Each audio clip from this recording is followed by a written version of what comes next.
እንደውም አመስግነኝ ወስጄ ለአያቶች ነው እንጂ የሰጠሁት ቱቦ ውስጥ አልጣልኩም። ወስጄ እንደውም ሽንት ቤት ስላልከተትኩ ካመስግነኝ ነገር አለች። ከዛ አንቺ በቃ ለመጨረሻ ጊዜ አንቺ ካሁን በኋላ ለኔ ሞተሻል። እናት ማለት ከአምላክ ቀጥሎ ህይወት የምትሰጥ የህይወት ምንጭ ናት። ፍቅርና ቋንቋ የምታስተምር መምህር ናት። በማንኛውም አስቸጋሪ ሁኔታ ውስጥ ጥላ ናት። ምንም አይነት መስፈርት ሳታስቀምጥ ያለ ቅድመ ሁኔታ የምትወድ ብቸኛ ፍጡር እናት ብቻ ናት። አንድ ልጅ በማህፀኑ 9 ወር መሸከም፣ ማማጡ፣ መውለዱ፣ ጡት አጥብቶ በእግሩ እስኪሄድ ድረስ ማሳደግ እናትነት ቢያስብልም እውነተኛ እናትነት የሚለካው ግን ከወሊድ በኋላ የምንሰጠው ፍቅር፣ እንክብካቤ፣ ጥበቃና መስዋዕትነት ነው። በደምና በወሊድ ብቻ እናት ተብለው ነገር ግን በልጆቻቸው ስነ ልቦና ላይ ጠባሳ ጥለው የሚያልፉ እናቶች በዓለም ላይ አሉ። ምን የሚባል አባባል አለ መሰላችሁ? ልጅ መውለድ አካልን ማጋራት ነው፣ እናት መሆን ግን ልብን መስጠት ነው ይባላል። እውነት እኮ ነው። ማህፀን ልጅን ይሸከማል እንጂ ፍቅርን አያመርትም። ምክንያቱም ፍቅር የልብ ስራ ነውና። እናቴን ጠላታለሁ ሲል ክፉኛ አስደንግጦናል። እውነት ሽንት ቤትና ቱቦ ውስጥ አለመጣሌን አመስግነኝ ብላ ከሆነ ከእናት የማይጠበቅ ጭካኔ የተሞላበት ቃል ስለሆነ በልጁ አልፈርድም። ምክንያቱም የወላጅ ቃላት በልጅ አይምሮ ላይ የሚጻፉ ትውልድ ተሻጋሪ ታሪኮች ናቸው። እኛ ወላጆች ወደ ልጆቻችን የምንሰነዝራቸው ቃላቶች ወይ ክንፍ ያበቅላሉ ወይም የህይወት ጠባሳ ጥለው ያልፋሉ።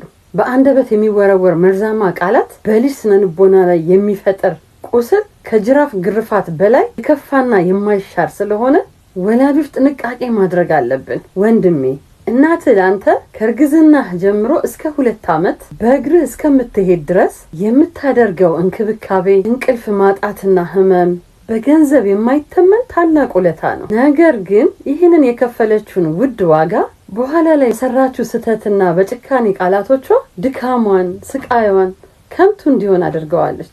ብዙ ጊዜ ራሳቸው ያልዳኑ የተሰበሩና የተጎዱ ወላጆች ሳያውቁት ልጆቻቸውን መልሰው ይሰብሯቸዋል። ይህችም እናት የራሷን የህይወት ውድቀትና የኑሮ ስቃይ በአንተ ላይ እየተወጣች እንደሆነ ነው ከታሪክ የተረዳ ነው። ልጅ እኮ እግዚአብሔር ስጦታ እንጂ የወላጅ የቁጭት፣ የንዴት፣ የብሶት መወጣጫ አይደለም። እናስተውልኛ ወላጆች ልጆቻችንን በቃላት አንስበራቸው፣ አንግደላቸው። ለልጆቻችን ከእርግዝና ጀምሮ የከፈልነውን ዋጋ በፍቅር እንጂ በእዳ መልክ ማቅረብ የለብንም። የራሳችንን ስብራት በልጆቻችን ላይ አንወጣ፣ አንድገመው፣ ልጆቻችንን አንስበራቸው። ወንድሜ እናት አትሳሳትም አልልህም፣ በደንብ ትሳሳታለች። የኑሮ ውጣ ውረድና ማዕበል የሚበዛበት በዚህ ዓለም ውስጥ በልጇ ተስፋ የምታደርግ በልጇ ፍቅር የምትጽናና ብርቱ እናት እንዳለች ሁሉ በተቃራኒው ደግሞ የኑሮ ብሶቷን የህይወት ስቃይዋንና ውድቀቷን በልጇ ላይ የምትወጣ ምስኪን እናትም አለች። ይህ ደግሞ የመንፈስ ጥንካሬ ካለመኖርና ካለማስተዋል የሚመጣ ትልቅ ስብራት ነው። በነገራችን ላይ ወንድሜ የወላጅ ክፋት የወላጅ ምርጫ እንጂ ያንተ ማንነት መገለጫ አይደለም። አንተ ከተሰበረ ታሪክ ውስጥ የወጣክ ሙሉ ሰው ነህ።